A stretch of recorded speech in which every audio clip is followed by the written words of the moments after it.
یقین ہے عمران خان کو مال متاع کی لالچ نہیں۔ عمران خان کی کور معاشی ٹیم بھی مالی لالچ سے پاک بہترین پروفیشنلز پر مبنی ہے، مگر یہ ٹیم اکیلے پاکستان کی تقدیر نہیں بدل سکتی جب تک ہر پاکستانی اس مشن پر کمر بستہ نہیں ہو جاتا کہ پاکستان کی معیشت خزانے کو تباہ برباد کرنے والے ان لوگوں کو جو صرف سیاسی خاندان یا ان کے فرنٹ مین نہیں، جو ناقابل تردید اور ٹھوس ثبوتوں پر مبنی جعلی بینک اکاؤنٹس اور منی لانڈرنگ اور ٹی ٹی کیس وغیرہ بھگت رہے ہیں، ہمارے قومی خزانے کو جونک کی طرح چاٹنے والے ہزاروں شاید لاکھوں کی تعداد میں ہماری صفوں میں کہیں معزز بزنس مین، کہیں ایف بی آر کے آفیسرز بنے بیٹھے ہیں۔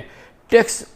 چوری اس مافیا کے خون میں سرایت کر چکی ہے۔ میں آپ کو اس کی جھلک دکھاتا ہوں۔ 30 ستمبر کو حکومت پاکستان کے ڈائریکٹریٹ جنرل انٹرنل آڈٹ کی ایک تحقیقاتی رپورٹ نے اس خون چیس مافیا کا بھانڈا پھوڑ دیا ہے۔ پتہ چلا کہ اس کالے دھندے سے 2014 سے 2019 تک 1258 ارب روپے کی ٹیکس چوری کی گئی اور پاکستان کے خزانے کو ناقابل تلافی نقصان پہنچایا گیا۔ تمام معزز بزنس گروپ نہیں، مگر ہزاروں کی تعداد میں ایسے ہزاروں بزنس مین ہیں جن کے لیے معمول ہے کہ وہ اپنے منافع جعلی نقصانات کے میں بدل دیں۔ ہر سال سینکڑوں بلکہ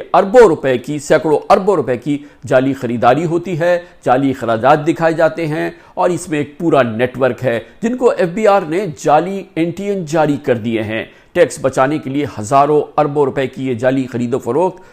غضب خدا کا ہمارے نظام کا معمول ہے۔ یہی نہیں، ہزاروں ریسٹورنٹس، سکولز، کاروبار آپ سے باقاعدہ ود ہولڈنگ ٹیکس یا سیلز ٹیکس وغیرہ کاٹتے ہیں مگر قومی خزانے میں جمع نہیں کراتے، اپنی جیبوں میں بھر لیتے ہیں۔ اس پس منظر میں فیصلہ کریں کہ کیا پاکستان کی تقدیر بدلی جا سکتی ہے،